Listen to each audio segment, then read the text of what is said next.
welcome to the Paper Snob. This is Tara. Today I am working on 30 Days of Sketches with Christie's Beautiful Life Series 12. Today is day number 22, and today's sketch was created exclusively for us by Melinda Sweetman. If I can find her social media, I will link it below in my description box. This is another beautifully layered sketch. I love it, and I can't wait to play with this.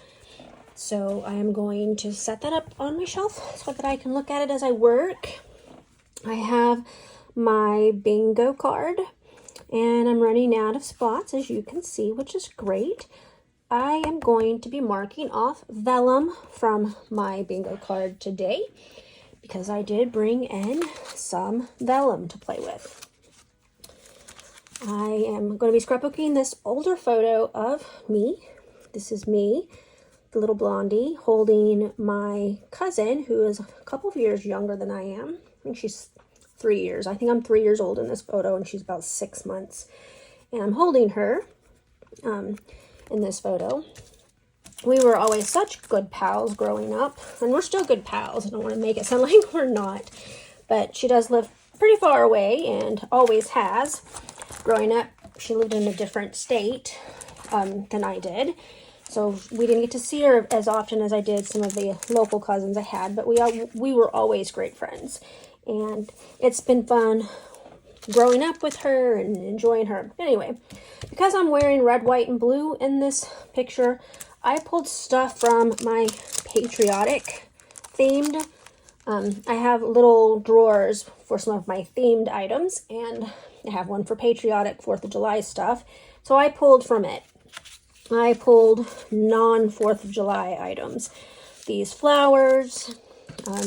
This, of course, has some fireworks related stuff on it, but I have these, what are they, Brad's designer buttons, enamel dots, those flowers, and then some scraps of paper from the Hometown Summer Fancy Pants collection, and then a whole sheet from the 6x8 paper pad. This is an Allie Edwards pocket card for the journaling. And this is one of the Simple Stories freebies that you can go to their website and download and print. And I did a whole bunch of those and then stuffed them in a drawer and never used them, so I pulled that out. This is from, this is from a Park Lane paper pad that was also a patriotic red, white, and blue paper pad. Had lots of America type stuff in it, but it also had flowers and other things that would work for just summer pictures. This is the piece of vellum that I pulled out. It's a dictionary page, and this is from Crate Paper DIY Shop. It is old, but I have not had it in my stash for very long. It is from 2014. I bought this in, I think, 2021 on eBay, and a lot of older product because sometimes I prefer the older stuff to some of the new stuff that's coming out. Not always. I do buy my fair share of the new product as well. Anyway, so I'm going to start getting this together. I'm going to make some cuts off camera, and then I'll come right back, speed you up, and we're going to get started with this layout. So I trimmed off the white portion from that printable from Simple Stories, and I cut down the vellum into about 3x11. I left the red wood grain 6x8 paper whole, and then the rest of the scraps that I had, I just tucked behind and in front of various places just to create those layers that are going to go underneath my photo. So I'm going to be perfectly honest, this layout went together super quickly once I decided on papers and embellishments. And of course I didn't do that process on camera. I did that off camera because that would take forever to record, because sometimes I sit and stare at photos and papers and get caught in a rabbit hole of, oh, I forgot I had this piece of paper, etc. So I'm going to go ahead and I'm going to title this layout Cousins. I'm going to use all of the uppercase letters for the title because I find that I tend to have leftovers of the uppercase in a font like this for some reason, and so I thought, well, I'll just use all of the uppercase letters. I'm trying to get them on there evenly, and I do have to fix a couple of them off camera, but for the most part, they just go on there pretty well. Notice I haven't really glued anything down yet. I will do that. I typically glue most everything off camera.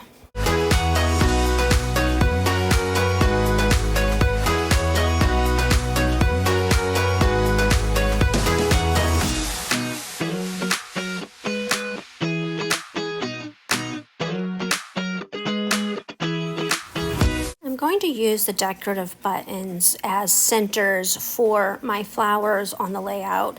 I also will pull out a few of the enamel dots to use as well, but I think I mostly just tuck those under the various floral clusters instead of using them as centers. I love these flowers, but without the decorative buttons in the center, I felt that they were just too flat, and just adding a center in the form of a button or a brad or an enamel dot sometimes really makes your flowers pop.